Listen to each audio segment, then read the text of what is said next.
భారతదేశంలో electric scooter కొనాలి అనుకుంటే ప్రజలు ముందుగా గుర్తు చేసుకున్న పేరు ఓలా.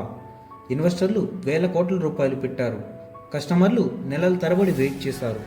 మీడియా దీనిని భారతదేశపు టెస్లా అని పిలిచింది. కానీ ఒక కళ కొన్ని సంవత్సరాలలోనే ఒక హెచ్చరిక కథగా మారింది.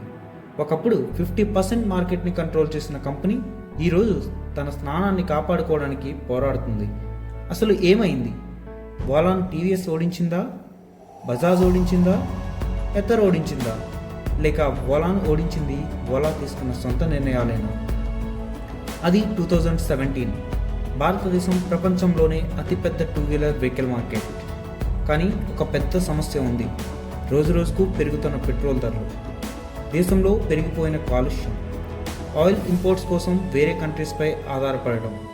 అదే సమయంలో ఒక యంగ్ ఎంటర్ప్రెన్యూర్, అప్పటికే ఓలా క్యాబ్స్తో దేశాన్ని మార్చిన వ్యక్తి మరో విప్లవాన్ని ఊహిస్తున్నాడు. అతనే భావేష్ అగర్వాల్. అతను కేవలం ఒక స్కూటర్ కంపెనీని నిర్మించాలని అనుకోలేదు, భారతదేశపు భవిష్యత్తును నిర్మించాలని అనుకున్నాడు. ఎందుకు భారతదేశం ప్రపంచానికి ఈవీలను ఎగుమతి చేయకూడదు? మనం ఎందుకు టెస్లా కోసం ఎదురు చూడాలి? అతని లక్ష్యం స్పష్టంగా ఉంది. Made in India, made for the world. ప్రపంచం ఇంకా కోవిడ్ ప్రభావం నుంచి బయటపడుతుంది. కానీ తమిళనాడులో ఒక భారీ కళ రూపుదిద్దుకుంటుంది. ఫ్యూచర్ ఫ్యాక్టరీ 500 ఎకరాల్లో, ప్రపంచంలోనే అతిపెద్ద 2-వీలర్ వెహికల్ ఫ్యాక్టరీ.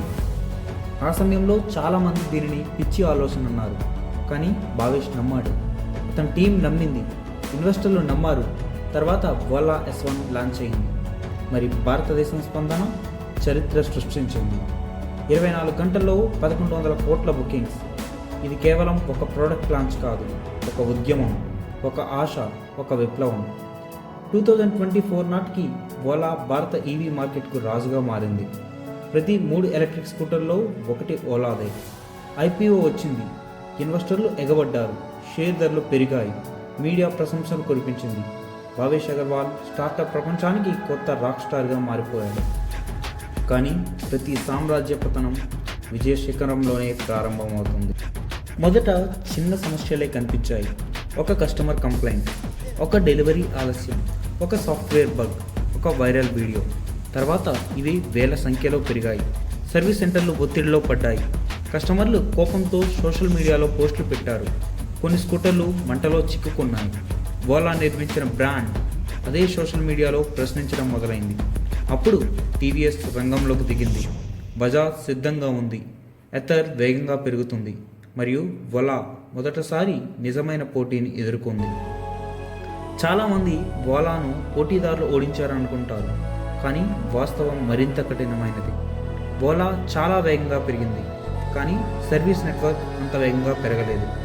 ఓలా స్కూటర్లు అమ్మడం ఒక విషయం, వాటిని సంవత్సరాల పాటు నిర్వహించడం మరో విషయం. అక్కడే సమస్య మొదలైంది. కస్టమర్ నమ్మకం కోల్పోవడం ఏ కంపెనీకైనా అత్యంత ప్రమాదకరమైన విషయం. కానీ కథ ఎక్కడితో ముగియలేదు. ఓలా ఇంకా పోరాడుతుంది. భారతదేశంలోనే బ్యాటరీ తయారీ, ఇవి అన్నీ ఒక విషయాన్ని చెబుతున్నాయి. ఓలా ఇంకా ఓడిపోలేదు. ఓలా ఎలక్ట్రిక్ కథ కేవలం ఒక కంపెనీ కథ కాదు, ఇది ఇండియన్ స్టార్టప్ ఎకోసిస్టమ్ కథ. భారీ కళలు కనడం ఎంత ముఖ్యమో అవే కళలను అమలు చేయడం కూడా అంతే ముఖ్యమని చెప్పే కథ. ఒక విషయం మాత్రం నిజం, ఓలా లేకపోతే భారత ఈవీ విప్లవం ఇంత వేగంగా వచ్చేది కాదు. కానీ చరిత్ర ఓలాను ఎలా గుర్తుంచుకుంటుంది?